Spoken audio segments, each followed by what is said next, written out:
आऊज़ुबिल्लाहिमिनश्शैतानिर्रजीम बिस्मिल्लाहिर्रहमानिर्रहीम। नाज़रीन, आज के हमारे इस वीडियो का टॉपिक है सूरह अल बुरूज, जिसकी तर्जुमा और तफसीर इंशाल्लाह हम देखेंगे। लेकिन नाज़रीन, इस सूरह में आगे बढ़ने से पहले मैं आपको एक बात बता दूं। इस सूरह में एक ख़ास तारीख़ी वाक़े का ज़िक्र है, जिसका अहादीस से और तफसीलात के बाद कुछ यूँ उसकी तफसील है कि गुज़िश्ता ज़माने में एक बादशाह का जादूगर था। जब वो जादूगर बूढ़ा हो गया तो इसने बादशाह से कहा कि मुझे एक ज़हीन लड़का दो जिसे मैं ये इल्म सिखा दूं। चुनांचे बादशाह ने एक समझदार लड़का तलाश करके इसके सुपुर्द कर दिया। लड़के के रास्ते में एक राहिब भी रहता था। ये लड़का इसके पास जाकर बैठता और इसकी बातें सुनता और वो बातें इसे पसंद आ गई। राहिब यानी कि अल्लाह का बंदा, जो लोग वली अल्लाह जैसे होते हैं उस किस्म के।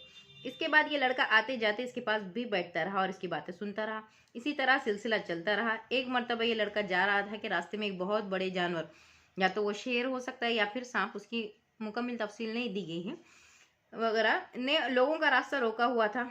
लड़के ने सोचा कि आज मैं पता करता हूँ कि जादूगर सही है या ये राहिब।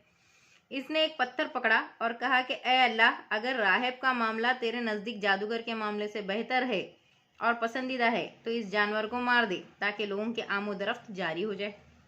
ये कहकर इसने पत्थर मारा और वो जानवर मर गया। लड़के ने जानवर का ये वाक़या राहिब को बतलाया। राहिब ने कहा कि बेटे, अब तुम फजलो कमाल को पहुंच गए हो, तुम्हारी आजमाइश शुरू होने वाली है, लेकिन इस दौर इब्तिला में मेरा नाम जाहिर ना करना।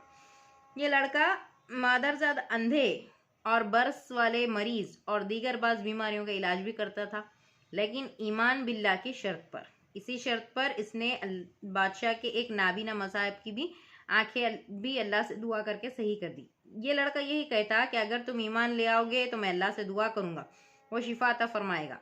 चुनाचे इसकी दुआ से अल्लाह ताला शिफा फरमा देते। ये खबर बादशाह तक भी पहुंची तो वो बहुत परेशान हुआ। बाज़ अहले ईमान को तो उसने कत्ल करवा दिया था। इस लड़के के बारे में इसने चंद आदमियों को कहा कि इसे पहाड़ की चोटी पर ले जाकर नीचे फेंक दो। इसने अल्लाह से दुआ की, पहाड़ में लर्जिश पैदा हुई और जिससे वो सब गिरकर मर गए। अल्लाह ने इसे बचा लिया। बादशाह ने इसे दूसरे आदमियों को सुपुर्द करके कहा कि एक कश्ती में बिठाकर समंदर के बीचों बीच ले जाकर इसे फेंक दो। वहाँ भी इसकी दुआ से कश्ती उलट गई, जिससे वो सब गर्क हो गया और ये सिर्फ लड़का बच गया। इस लड़के ने बादशाह से कहा कि अगर तू मुझे हलाक ही करना चाहता है तो इसका एक तरीक़ा यह है कि तू खुले मैदान में तमाम लोगों को जमा कर और बिस्मिल्लाहि रब्बिल गुलाम यानी लड़के के रब अल्लाह के नाम से कहकर मुझे तीर मार। बादशाह ने ऐसा ही किया, जिससे वो लड़का मर गया। लेकिन सारे लोग पुकार उठे कि हम इस लड़के के रब पर ईमान लाए।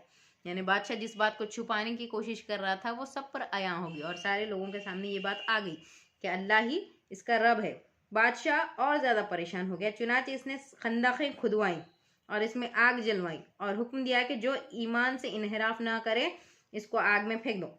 इस तरह ईमानदार आते रहे और आग के हवाले होते रहे।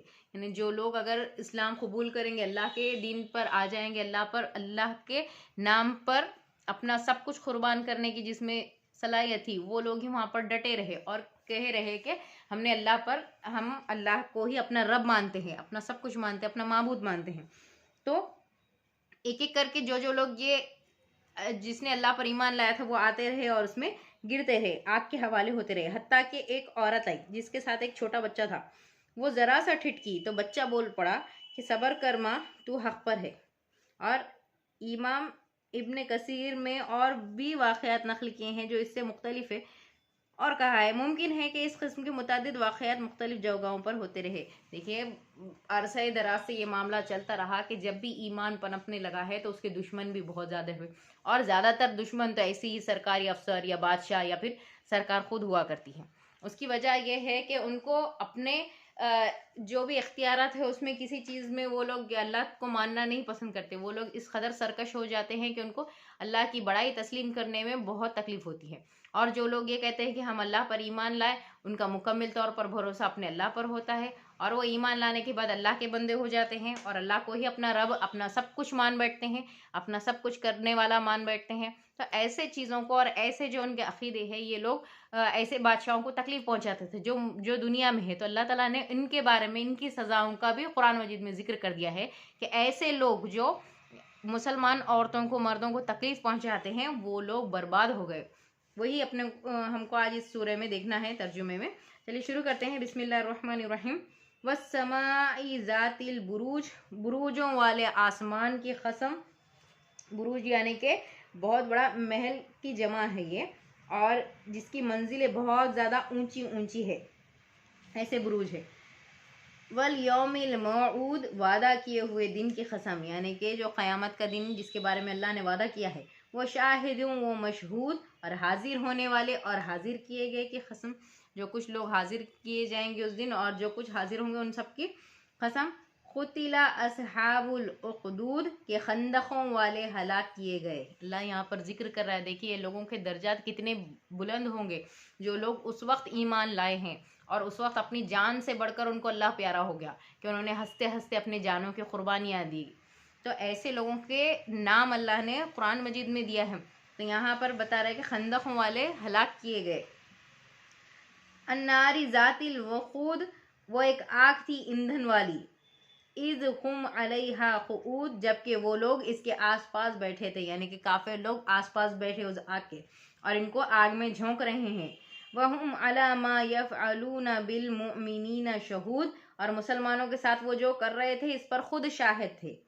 वमा नक़मू मिनहुम इल्ला अन युमिनु बिल्लाहिल अज़ीज़िल हमीद, और ये लोग उन मुसलमानों से किसी और का गुनाह का बदला नहीं ले रहे थे सिवाय इसके कि वो अल्लाह गालिब सताइश की ज़ात पर ईमान ले आए थे।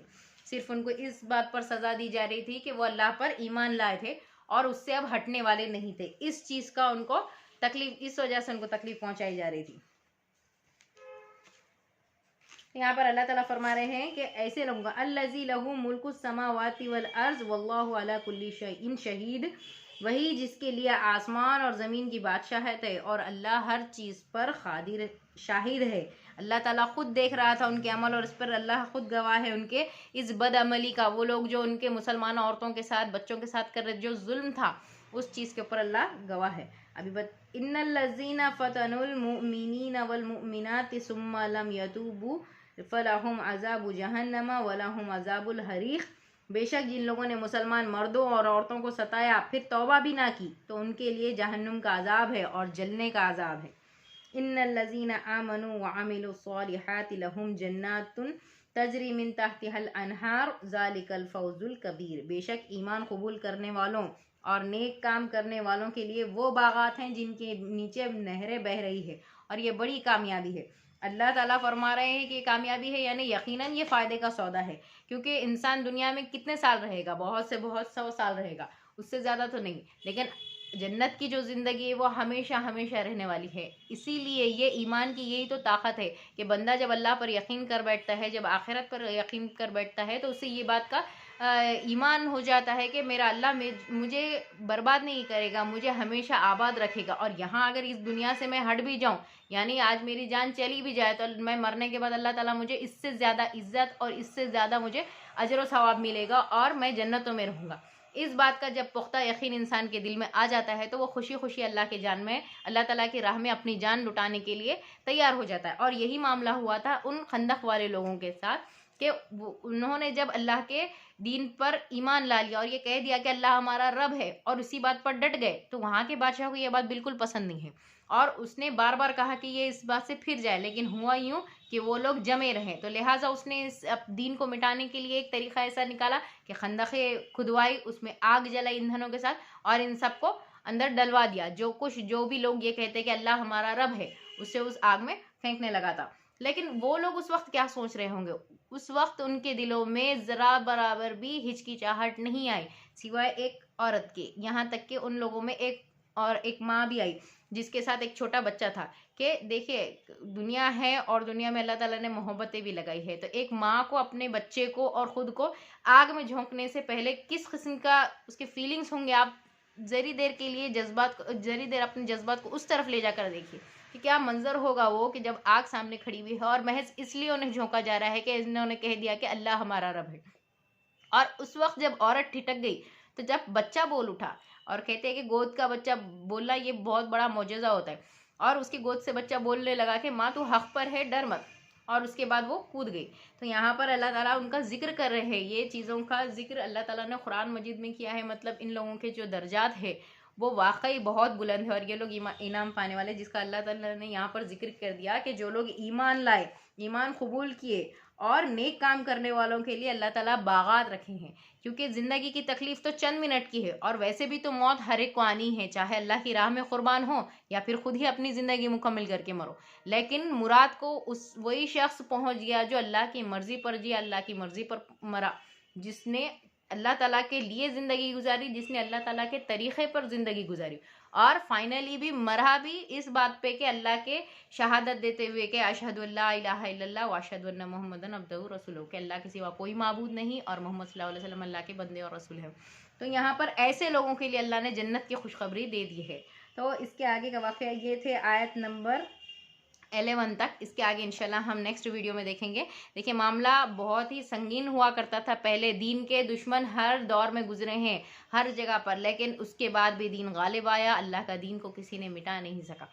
और जो इस रस्सी से जुड़ गया, जो अल्लाह की रस्सी को जिसने थाम लिया, वो हमेशा के लिए महफूज हो गया, अल्लाह के पास उसका नाम अमर हो गया, अल्लाह ताला ने उसको जन्नतों के खुशखबरियाँ सुना दी है। और ऐसे लोग ही असल में फ़ायदा पाने वाले हैं, यानी ये लोग मुराद को पहुंच गए। अब इसके बाद इनको ना ख़त्म होने वाली ज़िंदगी मिलेगी, जन्नत में ऐश और आराम की ज़िंदगी बसर करेंगे। अल्लाह ताला से दुआ है कि अल्लाह ताला हमारा भी नाम ऐसे ही अच्छे अच्छे लोगों में शुमार कर दे, अल्लाह ताला के इनाम याफ्ता बंदों के अंदर हमारा नाम लिख दे, और हमारी गलतियों को माफ़ फरमाए, हमसे जितने भी गुनाह हुए हों उन्हें बख्श दे, और हमारी गलतियों को नज़रअंदाज कर दे। आमीन सुम आमीन।